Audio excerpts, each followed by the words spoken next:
Aloha. Thank you for tuning in to episode number 47. My name is Christina Estrada, partner of Booyah Marketing, where we have deeper connections. Today, our honored returning guest is Takiyah Gettys. Takiyah Gettys is a visionary founder of Kinetic Life Inc. and creator of the Embodied Freedom Method, a revolutionary approach to transmutation that blends nervous system science, somatic release, and spiritual alignment to help people reclaim their freedom from the inside out. With over 25 years of experience as a master life coach, muscle therapist, and a holistic health practitioner, Takia has guided hundreds of purpose driven leaders, healers, and creatives to transmute pain into purpose and embodied confidence, clarity, and flow. Known for her guided, grounded wisdom and poetic fire, Takia bridges the gap between science and soul, teaching people how to regulate their nervous system, rise in freedom, and get their freak on. Her message is simple yet seismic. Freedom isn't a destination, it's a frequency. And when you rise into it, you don't just change your life, you shift the world. How are you, Takia? Oh, blessed and highly favored, Christina. Thanks for having me. I Oh, appreciate it. absolutely. Thank you for being here. So, what inspired you to create the confidence code? It was my own journey. For so long I hid my own gifts and I shrank. I played small. I was a big fish in a small pond, right? So I was looked upon like an expert and I was doing amazing work and my intuition was off the charts and I was able to remove pain from people's bodies and I mean I was doing things that were amazing but still didn't really embrace with complete honesty and boldness what I was meant to do. And I tried to think my way into it and I tried to fake it until I made it, right? Like, I don't know who thought about that, who thought of that. It's ridiculous. It doesn't work. You can't fake it. First of all, you can't fool yourself. You are the universe. Your subconscious is hearing everything you're saying and it knows when you're lying. And it's not about faking it. It is about doing it scared and failing and being okay with it, making mistakes and being okay with it. It's about embodying and reclaiming your peace, your love, your power, and your purpose. You stepping into this sense of self that is has only one reference point, and that's internal. And it takes time, but you can do it. And you're just giving yourself evidence again and again and again. And eventually doing it scared enough, the things that you're doing aren't as scary anymore. And then you just keep doing that because there's always going to be something else.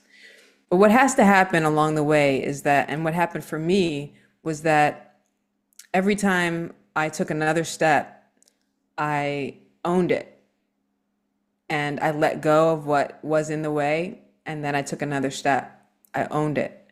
I let go of what was in the way. I took another step. And I just continued to do that until I felt like the fullness of who I am.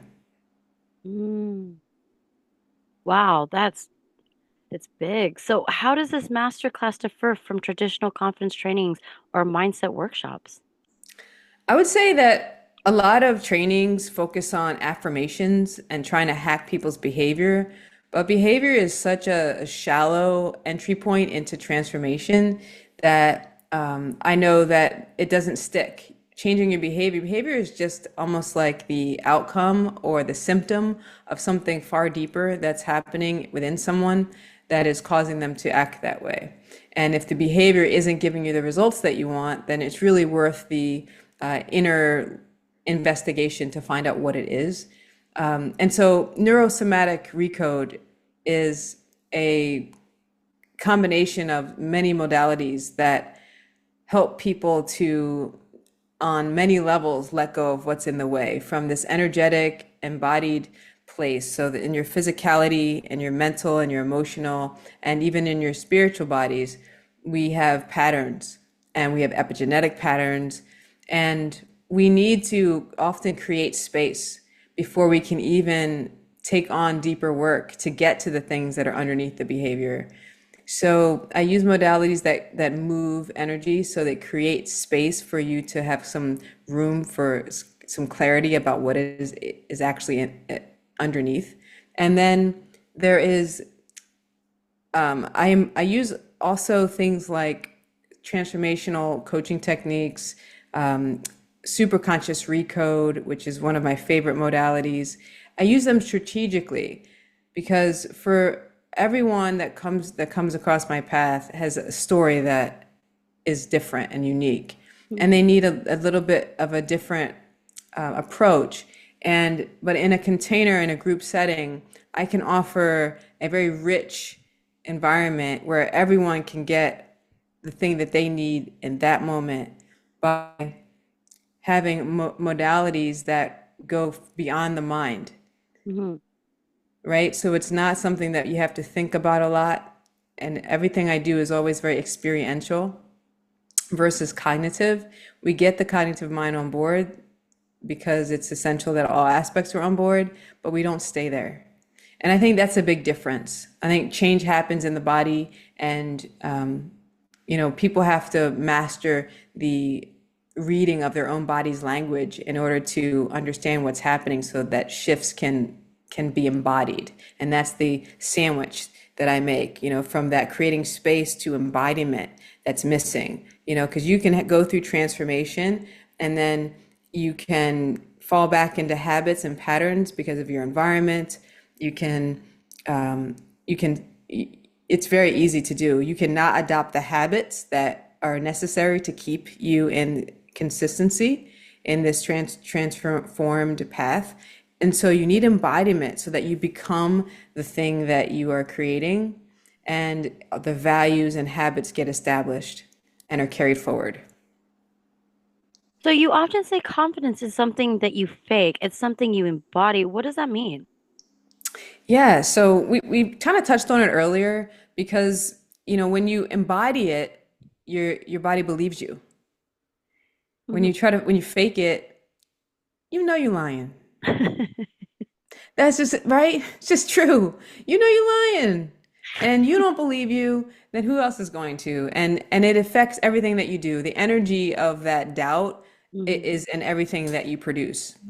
Right. So what are some of the biggest misconceptions people have about confidence? I think one is that you have to be fearless. Fearless is not a thing. It's not. Fear is actually a teacher. It's a fantastic tool that can show you where you either need to go or need to grow. So Mm. it's an arrow. It's telling you what to give some focus so that you can let it go, what's coming up to be let go of. Or when you're afraid, that means that it's big enough. That means it's new. That means it's something you haven't experienced. That means it's probably the thing. So you need to go to it, right? So it's a Yeah. tool. And so, when a lot of people think that fear is something you're trying to get over or get past, but you're not. You become its friend. You make fear your friend, and you get to the place where you just don't let it make your decisions for you. But there is no mountaintop where fear doesn't exist, not as a human being. I think also that confidence is loud. I think people think that it's this thing where everybody who's confident is just loud and in charge, and they're Yeah. first. But really, someone whose confidence is really embodied, they're really great listeners. They create space for people to shine. They don't need to take over the conversation. Yeah, so I think it's something that you can feel without even a word being spoken about it. Right, right, right. So, because you teach that confidence is a nervous system skill. Can you explain that? Yeah, so all the patterns of the experiences, the trauma, the things that we were afraid of and protecting ourselves against, even as adults, that occurred when we were as young as 0 to 7, 8, all the way through 12 sometimes. Are there patterns that get embodied at that young age and need to be let go of. And in order to do that, you have to retrain your nervous system. Because what happens is, in this kind of modern day living that we're in, we first of all haven't let go of our childhood trauma. And so we're still living out and replaying those same stories and habits and relationships and patterns, right? Over and over. Some of that is epigenetics, so it's passed down. Hmm. We also are always adding to the subconscious mind. So we're always adding to the patterns as we move through life. And if we don't have a way to deal with the undigested information that we're intaking and not using, with the emotions that arise that don't get fully processed, in addition to the trauma that didn't get completed when we were younger, if we don't have a way to expel that energy, then it compounds and gets suppressed, and then it can actually turn into illness in the body. And so confidence is this sense of safety in your body, and it's a sense of knowing who you are, and almost a willingness to just be seen fully and be fully expressed, Hmm. no longer withholding, and there's coherence between your head and your heart and what you're doing in the world. And so that's what I mean by, it's definitely a skill. So all of that is something that you can learn step by step, how to take the next step, even when you're afraid, how to let go of the fear that is keeping you stifled. Because sometimes fear can be so intense that you literally can't move. It can be stifling. Yes. And so when it's that intense, that means it's meant to be looked at first. It needs to be acknowledged. Sometimes just acknowledging it can decrease its intensity. And sometimes we need a little bit more work there in order to let go enough of the layers in order to take some forward movement. Right. Can you please walk us through one of your signature frameworks to practice inside the confidence code? Sure. So one of them is free. So F standing for focus, which, we know that what we focus on expands. And so what we focus on creates our reality, Mm. right? Mhm. And so that's it. So that focus is a creative agent, creates our reality. And the R would be resilience. So are you someone who gives up you know, at the first stop sign, where something is impeding your progress? Or are you someone who's, resourceful and seeks out other possible answers or solutions? And Mm. someone who's in that position acknowledges that failure is part of the journey, that failure is not something that's meant to stop you, but to inform you. Either you're doing it right or you're not, and you now have more information to work with to get to your next destination. E, empowered. Being empowered is a place that gives you hope, and it's a way to identify your capacity, right? It gives you more capacity when you feel like it's like something is possible for you, right? Mm. And so empowered. And then the final E is embodied, which we've talked about several times already. And it's really about becoming it. It trains your nervous system to not just react, but to be able to get heightened and get scared and then come back down.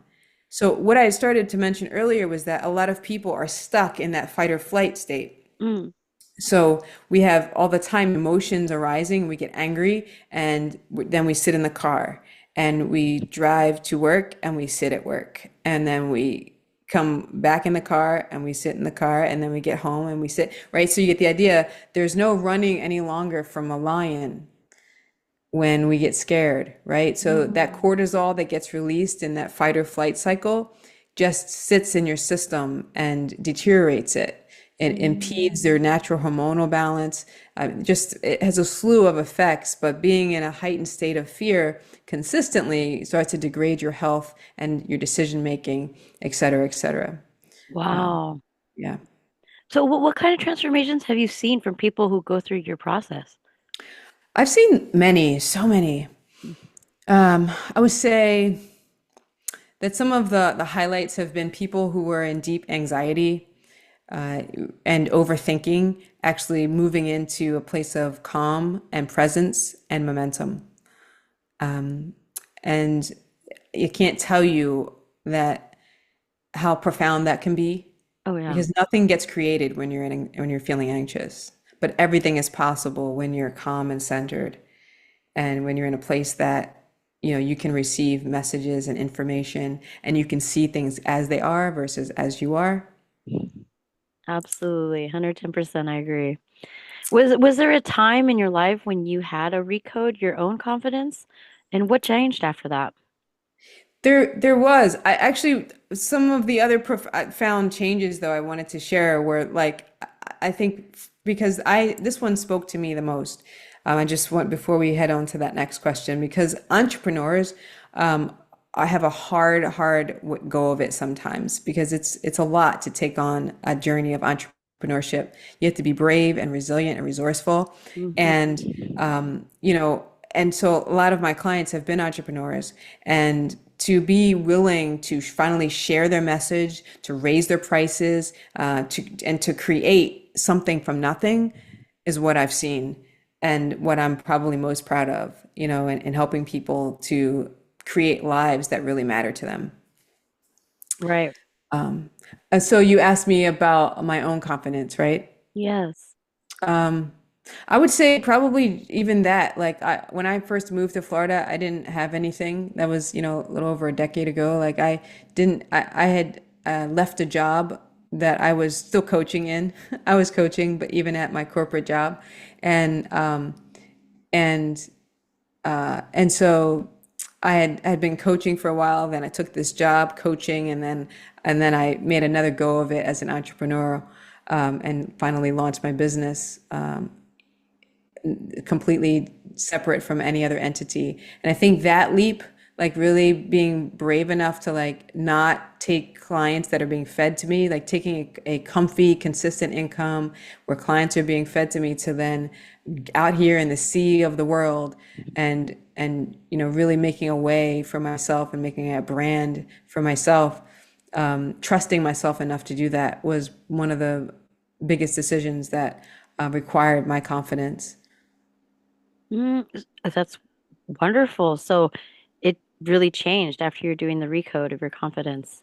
Yeah, yeah. Yeah, yeah. Yeah, absolutely. I was able to do it, and do it scared. I had kind of had, like many entrepreneurs, put my toe in the water before. Had run events. I was kind of doing it as a hobby sometimes, like the whole just my soul brand on my own. I still was working a job and doing my brand on the side instead of just leaping. And so once I actually let go of my fear of failure and not getting it right, I was a perfectionist for a long time. And once I let go of perfection, and really not needing it to look the way it was exactly in my head, but allow the unfolding to happen, and only need to know the very next step, the miracle started happening. And I built a six-figure coaching business, on my own, you know.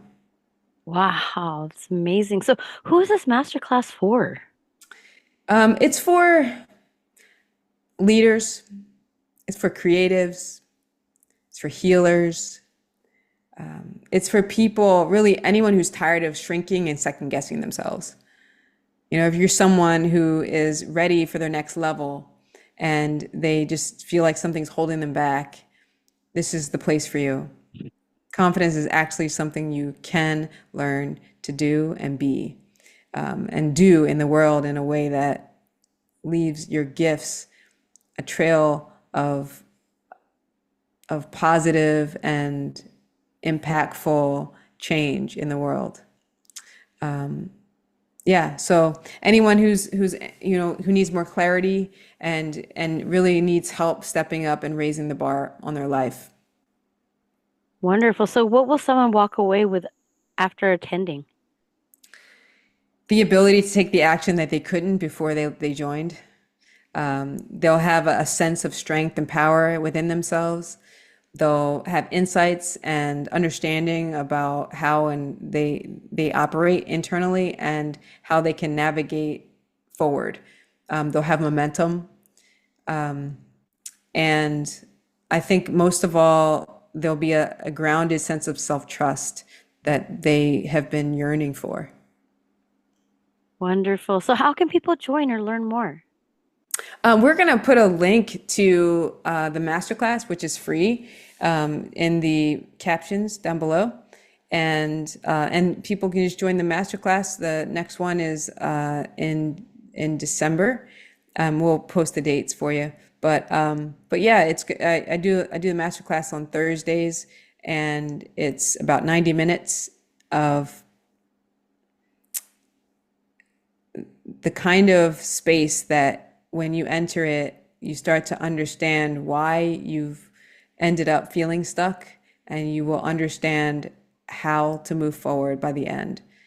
You have all the information you need to know how to make the next step.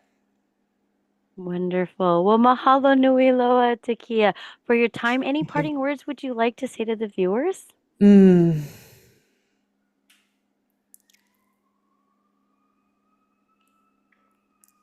When you finally let go, I know a lot of people are afraid to do this. They're afraid that they're going to fall apart, or there's going to be nothing left to give when they let go. The truth is, when you let go, all that's left is all that you are. And all that you are is all that's required.